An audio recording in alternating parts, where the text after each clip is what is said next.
Chief justice जो पाकिस्तान के हैं काजी फ़ायज़ ईसा साहब, उन्होंने जिस तरह के फ़ैसले दिए हैं, वो जो एक पार्टी की मलकियत ही नहीं होता निशान, उसका निशान होता है वोटर का, अनपढ़ वोटर के लिए निशान होता है। वो 2-3 करोड़ वोटर्स को आपने एक यक जुम्बिश कलम महरूम कर दिया, वोटर लिस्ट से ही निकाल दिया, क्योंकि वो उनका निशान ले लिया। तो ये तो काजी साहब ने भी बड़ी बड़ी बड़ी मतलब है ज़्यादतियाँ की हुई हैं, और वो मेरा ख्याल है जानते भी होंगे क्या क्या ज़्यादती उन्होंने की है, दानिस्ता की है।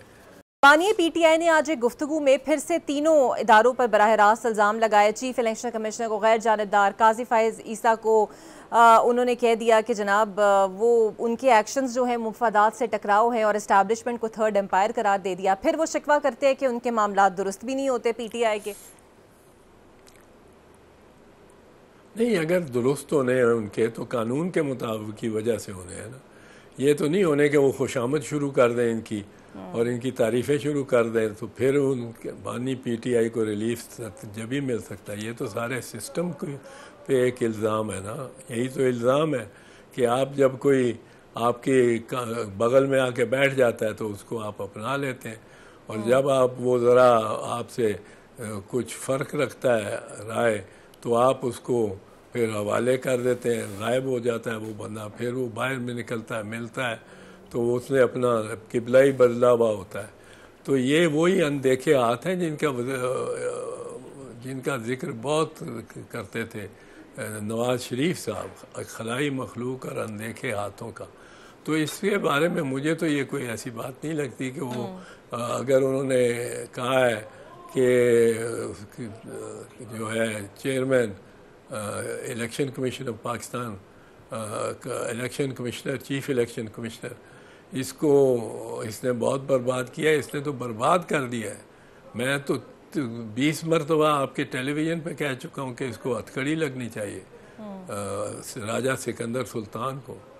और चीफ जस्टिस जो पाकिस्तान के हैं काजी फ़ायज़ ईसा साहब, उन्होंने जिस तरह के फ़ैसले दिए हैं, वो जो एक पार्टी की मलकियत ही नहीं होता निशान, उसका निशान होता है वोटर का, अनपढ़ वोटर के लिए निशान होता है। वो 2-3 करोड़ वोटर्स को आपने एक यक जुम्बिश कलम महरूम कर दिया, वोटर लिस्ट से ही निकाल दिया, क्योंकि वो उनका निशान ले लिया। तो ये तो काजी साहब ने भी बड़ी बड़ी बड़ी मतलब है ज़्यादतियाँ की हुई हैं, और वो मेरा ख्याल है जानते भी होंगे क्या क्या ज़्यादती उन्होंने की है, दानिस्ता की है। सर, आज बिलावल भुट्टो ने सिंध हाई कोर्ट के वकला से खिताब करके कहा कि आईनी अदालत का क़याम जो है वो नागुज़ीर है, और वफाकी अदालत में तमाम सूबों के नुमाइंदे होंगे और बारी बारी हर सूबे से चीफ जस्टिस मुकर्रर किया जाएगा। ये वो तजवीज़ है जो बिलावल दे रहे और बेहतर भी लगती है, लेकिन जो आईनी मुसवदे में तरामीम थी वो तो इंतहाई खौफनाक थी। ऐसा नहीं लगता कि बिलावल के कॉल ऑफ फेल में तजाद महसूस होता है? कहते कुछ और है, होता कुछ और है। नहीं, ये तो अभी तक तो नज़र नहीं आया। जो ड्राफ्ट मैंने भी देखा है, अखबारों में चल रहा है, वो दुरुस्त है कि गलत है। बाकी बिलावल, चेयरमैन बिलावल इस बारे में ज़रूर पैशनेट है कि चूँकि वो मायदा और ये इसका कॉन्सेप्ट बीबी ने से आया था, कॉन्सेप्ट जनरली, उसकी डिटेल्स की बात मैं नहीं कर रहा हूँ, डिटेल्स में कभी नहीं, मेरे कम अज़ कम होते हुए या मेरी मौजूदगी में तो कभी डिस्कस ऐसी डिटेल्स नहीं हुई जितनी डिटेल से ये अब मुसवदा आया है। और अगर लॉ मिनिस्टर को भी नहीं था पता, अटॉर्नी जनरल को भी नहीं था पता, तो कहीं से और से आया लगता है। तो लेकिन इस कॉन्सेप्ट से तो वो इमोशनली शायद होंगे अटैच, लेकिन जिस तरीके से ये किया जा रहा है, मेरा मशवरा उनको बड़ा आजिज़ाना मशवरा होगा, और यही नवाज शरीफ साहब से भी, कि इस तरह ना करें। इस तरह जिस तरह के आपने 2 की अक्सरियत, गिनती में 2 की अक्सरियत इनके हवाले से, मतलब राना सनाउल्लाह साहब के हवाले से बनती थी कि 2 की अक्सरियत है, 2/3 से ज़्यादा हमारे वोट हैं और हम ये पास कर लेंगे जो अमेंडमेंट है।